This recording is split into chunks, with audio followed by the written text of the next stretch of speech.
Het jy al ooit gewonder hoe 'n hele dorpie kon werk? Lank terug, voor daar enige burgemeesters of presidente was. Wel, vandag duik ons in presies dit in. Ons gaan kyk hoe die heel eerste boeregemeenskappe in Suider-Afrika georganiseer was en watter belangrike rol elke liewe persoon gespeel het. Ja, dink 'n bietjie daaroor. Vandag het ons allerhande reëls en leiers om dinge in orde te hou. Maar hoe op aarde het mense dit ewig gelede reg gekry? Glo het of nie, hulle het 'n ongelooflike stelsel gehad en dis presies wat ons nou gaan uitpak. Reg, so wie is hierdie mense waarvan ons nou praat? Hulle was nie die eerste mense hier nie, glad nie. Ons praat van 'n groep wat so rondom die jaar 250 na Christus in Suider-Afrika aangekom het. En hulle was, wel, heeltemal anders as die mense wat reeds hier was. Jy sien, die San was jaggers en versamelaars en die Khoikhoi was veeherders. Maar hierdie nuwe groep, hulle was die heel eerste boere. So, wat beteken dit om 'n boer te wees in daardie tyd? Dis eintlik heel eenvoudig. Dink so daaraan. Hulle het twee groot dinge gedoen. Hulle het gewasse geplant, goed soos sorghum en manna, om kos uit die grond te kry. En, baie belangrik, hulle het diere aangehou, veral beeste. Hulle hele lewe het om hierdie ritme van plant en vee gedraai. Dit was die hartklop van hulle gemeenskap. Om dit alles 'n bietjie in perspektief te plaas, kyk gou hier. Die San was vir duisende jare al hier. Toe, so 'n bietjie meer as 2000 jaar gelede, kom die Khoikhoi herders. En eers na dit alles, so rondom die jaar 250, sien ons hoe hierdie eerste boere in Suider-Afrika begin aankom en dinge begin verander. OK, so hoe bou jy 'n hele gemeenskap van die grond af op? Wel, jy begin by die kleinste, maar heel belangrikste deeltjie van alles, die gesin. Die familie was die fondament van alles wat sou volg. En dis wat dit nou regtig slim raak. Hulle het hulle gemeenskap soos boublokke aan mekaar gesit. Die heel kleinste blokkie, dis die huishouding, 'n ma en haar kinders. Vat nou 'n paar van daai huishoudings, plaas hulle onder die leiding van een man en jy het 'n stad. En wat was in die middel van elke stad? Die hart van die hele opset, die beeskrag natuurlik. So sit 'n klomp van hierdie state bymekaar en daar het jy jou hele dorpie. En binne in hierdie stad het almal 'n rol gehad. Glo my, daar was nie tyd vir lyf wegsteek nie. Die vroue en meisies was die bestuurders van die huis. Hulle het gekook, skoongemaak en ook in die landerye gesoog. Die jonger mans, hulle werk was buite, was die vee op, gaan jag en maak seker die dorpie is veilig. Selfs die kinders was deel van die span.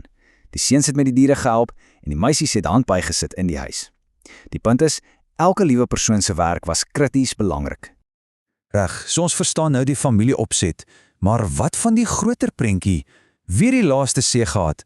Wie was die groot baas wat gesorg het dat daar orde is en dat almal die reëls volg? Wel, daar was eintlik twee vlakke van leierskap. Jy het die hoofman gehad. Dink aan hom as die leier van 'n enkele stad, so 'n familiegroep. Maar dan, bo al hierdie hoofmanne, was daar die kaptein. Hy was die leier van die hele dorpie, die een met die meeste mag. En die kaptein se werk was beslis nie maklik nie. Hy was die een wat vrede moes hou tussen al die families. As mense beklei het, was hy die regter. Hy het ook 'n superbelangrike geestelike rol gehad. Almal het geglo hy was die skakel met die voorvaders. En ja, natuurlik was hy ook die rykste ou in die dorp. So hoe het hulle rykdom gemeet as daar die geld was nie? Dis eenvoudig. Beeste. Beeste was alles. Dit was jou rykdom, jou mag, jou status, alles in een. 'n Kaptein kon maklik honderde beeste hê en hoe meer beeste jy gehad het, hoe meer het almal na jou opgesien. Die beeste was so belangrik, dit het selfs 'n rol gespeel in hoe families bymekaar gekom het. Dis waar lobola inkom. Wanneer 'n man wou trou, sou sy familie beeste aan die bruid se familie gee.